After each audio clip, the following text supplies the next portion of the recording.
20 იანვარი ალექსანდრე ყაზბეგის დაბადების დღეა. ტრადიციულად მწერლის საფლავთან მხარეთმცოდნეობის მუზეუმისა და განათლებისა და კულტურის განვითარების ცენტრის თანამშრომლები შეიკრიბნენ. გაიხსენეს ყაზბეგის ბიოგრაფია და ისაუბრეს მისი შემოქმედების მნიშვნელობაზე. მღვდელ მონაზონმა კონსტანტინემ მწერლის სულის მოსახსენიებელი პანაშვიდი გადაიხადა.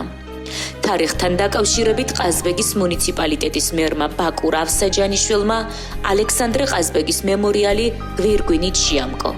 მისივე თქმით, ჩვენ გვაქვს მთავარი ზნეობრივი ფორმულა, რომელიც ალექსანდრე ყაზბეგმა დაგვიტოვა. გახსოვდეს, ვისი გორისა ხარ.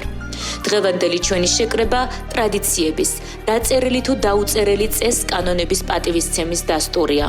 გვახსოვს ვისი გორისა ვართ და გვაქვს პასუხისმგებლობა საკუთარი თავის, ჩვენი მამების, წინაპრების, გვარის, თემის და ერის წინაშე.